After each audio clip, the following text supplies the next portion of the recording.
Gonna do a quick review of my 2019 850 Outlander. It is the XTP model. I've had it about 2 months, got a little over 1,000 miles on it, 80 hours. It's a farm bike, so it's a work bike. It's not a play bike. The XTP, we've been riding XTs in the past. Got a 2013 XT Max, and then I've got a 2006, I guess, 800. And it's not an XT. We got about 15,000 miles on that bike, and about 5,000 on the 13 model.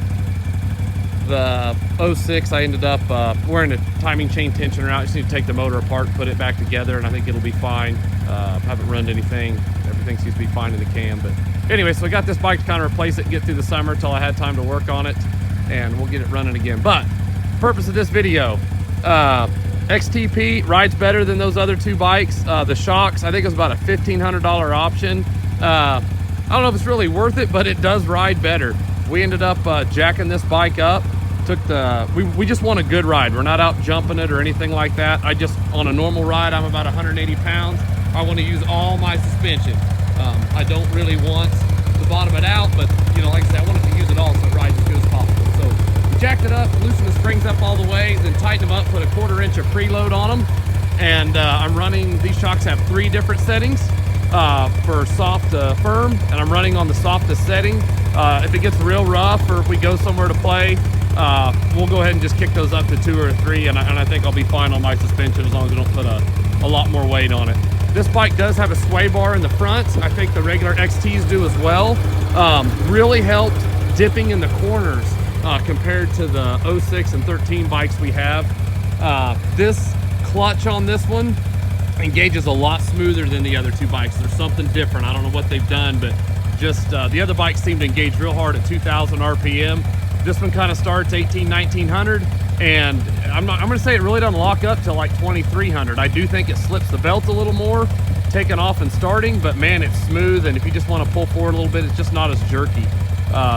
Low range works well on the bike, high range works well, goes in and out of 4-wheel drive, very good. The 850 seems like it's got a lot more low end torque. If you floorboard this bike, once you get up around 7,000 RPM, it will actually start pulling the motor back down to like 66, 6700. So it's using all the horsepower compared to the our 06 and 13s. They just peg out and the belt just kind of keeps, and the clutch just keeps catching up all the time. So I think they're getting a lot more power out of this motor on the low end. Headlights, those are low beam right there. When you go to high beam, it just adds the other two lights. It does not shut off the low beam. So I do like that. So you're getting all your light out there. Does come with the extra fender flares. I believe the XTs do. These bikes are 2 inches wider than the 12 and the 06 that we have, or the 13 and the 06, and sure enough, you can tell it. You wouldn't think 2 inches would be that much, but it sure does add to that. Cruising down the road, this bike really likes to cruise at 60 mile an hour. It'll run well over 75. I've never really pegged it out, but it'll get to 75 in a hurry, and it's still climbing. So, but like 60 mile an hour, it's turning anywhere from 5,800 to 6,200 RPM. And runs down the road real nice. Kind of depends on how hard the wind's blowing, I guess, on what RPM range you're gonna run. Tires act like they're gonna last. I've got, like I say, 1,000 miles. Just from what I've seen, I think that'll be a 4,000 to 5,000 mile tire. But like I say, we're not out spinning them all day long. I mean, it eats a lot of mud, and just coming in and out of irrigation. That bike was clean 2 days ago. And speaking of mud, I've already had to put a set of brakes on it, just the mud getting splashed up there and stuff. Brakes aren't too bad to put on. Probably took me 30 to 40 minutes the first time putting brakes on this one. These are just a little bit different than the 06 and 13, but ride's good, clutch engagement's good, goes in and out of 4-wheel drive very well, less dips in the corner. It does have a little bit different dash than our 13. That tack really annoyed me when we first got it. I've never seen a tack sweep that direction. They always sweep from, you know, like the clockwise, and this one sweeps counterclockwise. A little bit annoying, but anyway, bumpers are good on it. Haven't really used them much. Haven't really hit anything. We don't have cows anymore, so haven't really used it for that. But the winch pulls good. The A-arms are a little different.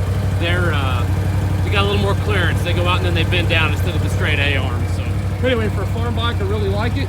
I know the Can-Ams are a little more money than some of the competitors, but I think when it comes down to value and the quality of how the machine is built, I do feel that the extra money is worth it. So for a good farm bike, I would highly recommend an Outlander. Like I said, we got 15,000 miles on that 06, and that timing chain tightener, I think we get that back in there and get it put back together. I don't think we've done any damage to the motor, and I think there's a lot of miles left in it. Hope you guys enjoyed the video, and hope we gave you some information where you can use on a purchase if you're going to need it. But they're a great farm bike.